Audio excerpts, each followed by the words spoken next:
And your need is not just barely met, God is saying. I'm going to make sure it's full. It's going to be met right here. I love it. It says, filled to the full.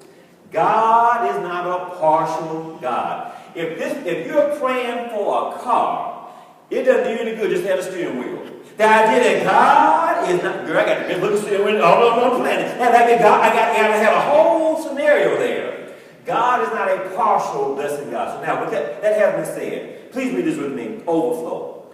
Living out of the blessings of God. This is what I want us to leave today. Recognizing that we are not walking in scarcity, but we are walking in abundance. This is a setup for next month. All next month, we talk about abundance. We're talking now, we got to get our mindset. This is not about scarcity. This is about having more than enough. And if I don't see right now my needs being met, I got to learn how to go back to the right ATM and make my withdrawal. It's already there. It already belongs to me. I got to go back now and make this withdrawal. So what we're going to talk about for the rest of our time, our last few minutes, how do we make that withdrawal then? So here's what we have here. So at this point, repeat with me our confession for 2018, for September 2018. I operate in a spirit of exceptional excellence. Through God, I am no longer ignoble, but noble. Now, we've already spent time going through the N-O-B-L-E and what noble means. So if you would turn to your notes on that from looking at what we've already covered, because I want to give us our remaining E today. So we're going to highlight where we've been. So we've taken a look at what noble means in the Hebrew and primarily the Greek. A few Hebrew definitions. But so you should have the N, the O, the B, L as well. And we're going to pick up the E today. So noble, here's what we have here. So we're going from ignoble to noble. Ignoble. It means not. So if we talk about ignoble, it means not noble. So ignoble we talked about before, it simply means, what does it mean up at the top? Dishonorable and shameful.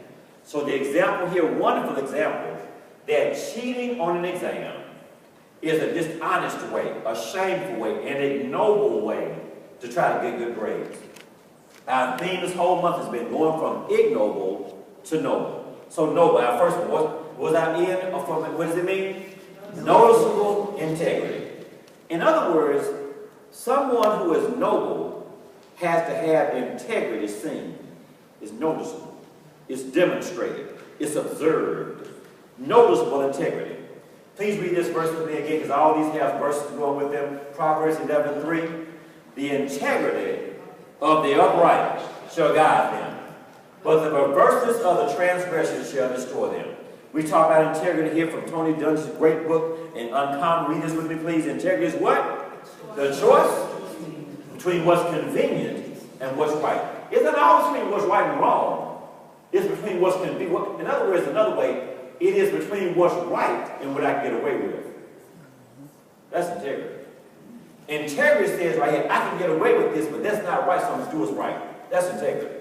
So then we talk about this whole idea about this connection between beliefs and actions and words. Right there, if I have God, if I believe in according to the word, speaking according to the word, acting according to the word, that center point is integrity there. So what we have, the old was very quick, was what? Open to receive truth. Some folks just not open to learning. You know, there are some people who will decide they're going to go down the wrong road. And because they made that decision, they continue to go down the wrong road because they made that decision.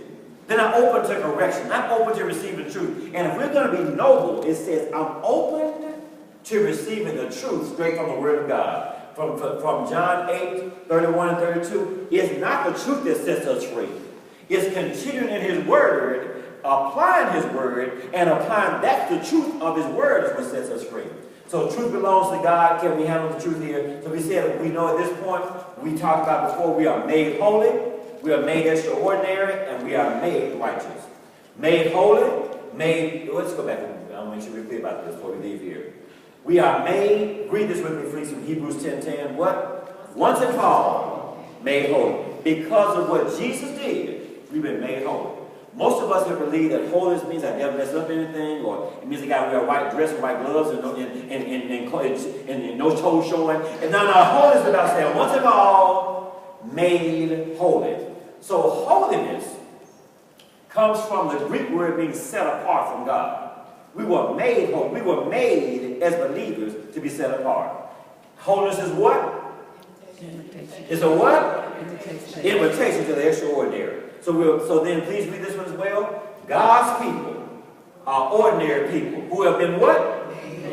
So we've been made holy, been made extraordinary. And lastly, we talk about we've been made righteous, been made righteous. So the idea about this truth piece, so we got that part as well. The next one we have with a B. Well, let's read what you should have so you know should be is what? Being above everything that can dishonor our reputation and character. And we spend quite a bit of time distinguishing between character and reputation. I'm just going to highlight just a few of those. Please read this with me from Proverbs 22:1. A good name is to be desired than great wealth. Favor is better than silver and gold. So we said, now, if I take care of my character, my reputation will take care of itself. What's character again? What does it say? Who you are. Nobody's looking. That's what character is. See, reputation is the image I want you to see. Character is what I really am. Anybody can put an image for an hour on Sunday or 2 hours. But then at this point, what's the character is what somebody really is. So let's read this one last time together about this character. Be more concerned with your character than your reputation, because your character is what you really are, while your reputation is merely what others think you are. If I take care of my character, who I am, my reputation, what other folks think I am, will take care of itself. So then the last part we have right here, so then that's when we talk about the liberal generosity here. Liberal generosity. It means to be free in sharing, noble, open-handed. 2 Corinthians chapter 9:11 was our verse there. And so at this point, generous. If you can read this with me, please, by way of generosity. Generous. Living a life worth giving. Living a life that I'm giving, and we're giving our lives to the Lord here. So here's our last E for today, on the word noble. Now this again is not on the outline. This is when you're writing noble separately from the definition that we have. Here's our E. Excellent disposition. Excellent disposition. Excellent disposition. Excellent disposition. I wanted to share and talk about what this idea, this term disposition means. Because really the way we normally think about disposition is not incorrect. It's just incomplete. Like for example, we have a new little uncle, a new little nephew that's born recently. We got over here, Sister Candace has a new baby. Just always smiling, not cutting up, making noise. We got a little room back set up over there. Don't even have to put the baby back over there. So an excellent disposition. But that's not really what it's all about by way of our disposition in particular. That's not all. So when we talk about our disposition, let me talk about what it means, what the definition is. The definition of disposition, this is what it is. It's the act of arranging, applying, and aiming. It's the act of arranging, applying, and aiming. Now what are we talking about here? It's the act of arranging, applying, and aiming. Let's talk about each one of these. So we talk about excellent disposition. Noble. Noble means an excellent disposition. What are we talking about here? It's the act, first of all, of arranging our lives consistent with what the Word says our lives should be arranged. Arrangement. It's arranging things. It's focusing. It's making sure I'm now rearranging some things, because now that I know that I'm holy, and now that I know that I'm extraordinary, and now that I know that I'm righteous, I got to rearrange some things in life that demonstrate that I'm holy, and demonstrate that I'm righteous, and demonstrate that I'm extraordinary. So now some rearrangement has come on. Let me make this live. Years ago, my mother-in-law had this gift of rearranging a room that appeared to be okay.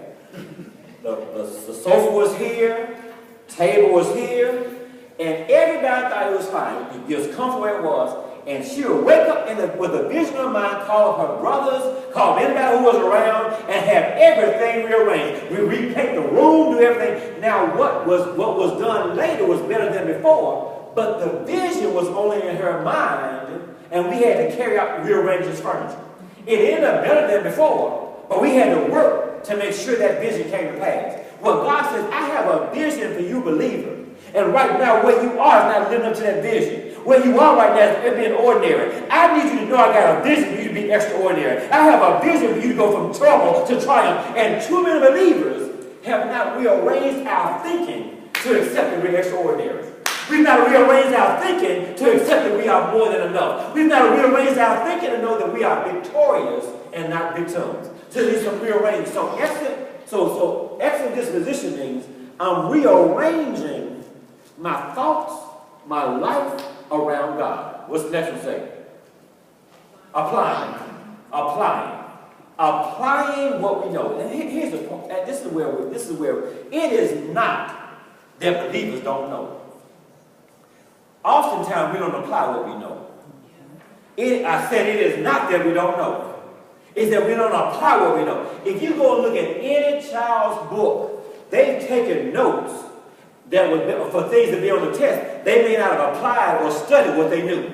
And wonder why they get the grades they get because they've not applied it. And God says, I have given you all you need. I just need you to apply it. I just need you to know right now that I've given you 66 love letters in the Bible. I just want you to apply what you know. And what's the last one right here? We have, first of all, arranging, applying, and what? Aiming. It is time believers start aiming higher. Believe bigger, speak bigger, trust bigger. That we now are not going to allow faithlessness to stand in the way. I can do all things through Christ. Not going to allow failure to stand in the way. I can do all things through Christ. And not focusing in the wrong direction. Because we can do all things through Christ here. Mindset matters. Change your mindset. Do what? Change your life. New mindset will always give you what? New results. So now let me go back. Let me go back because I want to end on our spiritual principle now. I've already given you E's here. Spiritual principle number one, very quickly. So we talked about now, you already have this one. We actually had 2 E's we looked at for the word know, but here's the second one. Elevation of what? Mind or condition. Elevation of mind or condition. Elevation of mind or condition. Please read this with me right now from Deuteronomy 28:13. I am the head, not the tail. I'll always be at the top. What? What? What is the bottom? Let's read this again. We've got 2 people know that. Let's read this again. I am the head, not the tail. I will what? I will what? Be at the top and never at the bottom in Jesus' name. If you believe that, please give God a hand clap. I believe that right now in the name of Jesus. So we talk about these types of thinking. First of all, we had shrinking thinking. So it says right now that elevation requires what? That if you want to go high, you got to separate yourself from something. So please read this with me again for our last time here. You can't be who God called you to be and still keep all the same friends and habits. Elevations require separation. There has to be some separation.